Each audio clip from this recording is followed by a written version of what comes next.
کس کا لہو تلاش کروں، ان سے مذاکرات کریں جو ہماری بیٹیوں پر کوڑے برساتے ہیں، ان سے مذاکرات کریں جو اللہ اور اس کے رسول کے ساتھ جنگ کرتے ہیں۔ تو سن لو، اللہ تعالیٰ سورۃ المائدہ کی آیت 33 میں فرماتا ہے جو لوگ اللہ اور اس کے رسول کے ساتھ جنگ کرتے ہیں ان کے جرم کی سزا یہی ہے چن چن کر قتل کر دیے جائیں۔ تو بتائیے، دہشت گردی کے خلاف جنگ نہ کر کے فرمانے خدا بندی کو جھٹلانا کہاں کی عقل مندی ہے؟ خدا کے کہے کو رد کرنا کہاں کی دانشوری ہے؟ یہ پرلے درجے کی بے غیرتی نہیں تو اور کیا ہے؟ بے ایمانی نہیں تو اور کیا ہے؟ نمک حرامی نہیں تو اور کیا ہے؟ مکاری نہیں تو اور کیا ہے؟ خدا اور اس کے رسول کے ساتھ غداری نہیں تو اور کیا ہے؟ نیند کے مارو اٹھو یہ خواب غفلت توڑ کر، ورنہ شفتہ سری پہ پھر شباب آنے کو ہے۔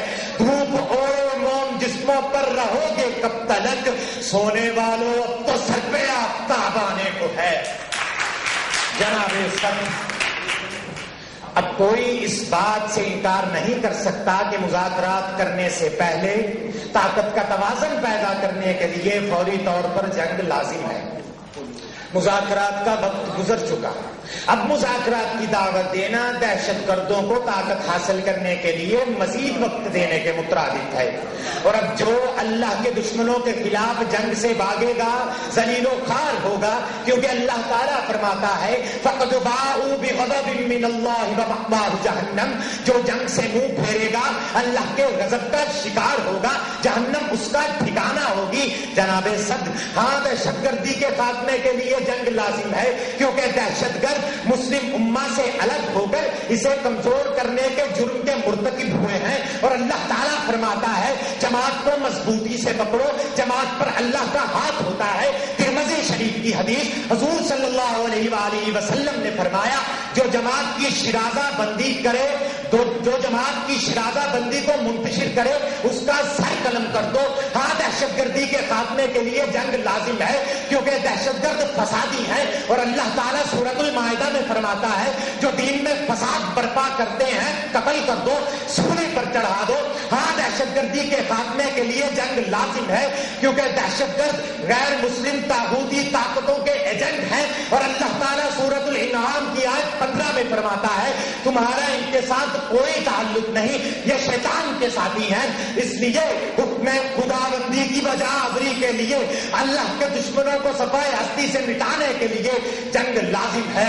اٹھو اے سرفروشو لے کے سر کو اب ہتھیلی پر، اگر دستار کو خطرہ ہو تو کیا سر ضروری ہے؟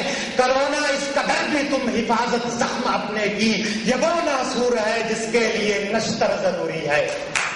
جناب سر، اگر مان بھی لیا جائے کہ دہشت گردی کے خاتمے کے لیے جنگ لازم نہیں ہے، تو پاکستان کا ہر ذی شعور جانتا ہے کہ دہشت گردوں نے ہم پر پہلے ہی جنگ مسلط کر رکھی ہے۔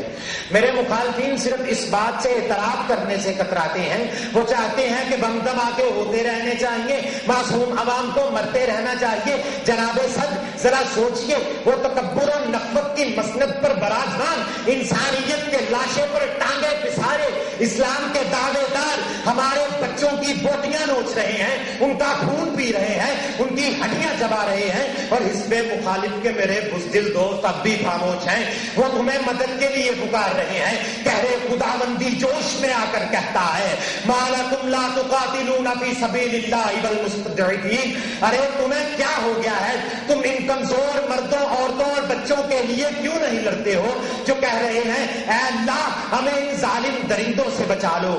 تو اٹھو، ہمت کرو، آگے بڑھو اور ان ظالموں پر ٹوٹ پڑو۔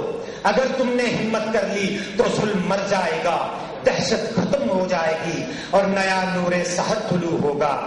آسماں ہوگا سحر کے نور سے آئینہ پوش، آسماں ہوگا سحر کے نور سے آئینہ پوش، اور ظلمت رات کی سیما بے پا ہو جائے گی۔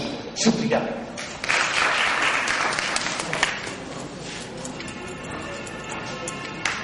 اب رول نمبر 10 کو دعوت دی جاتی ہے کہ تشریف لائیں اور اظہار خیال فرمائیں۔ Roll number 10۔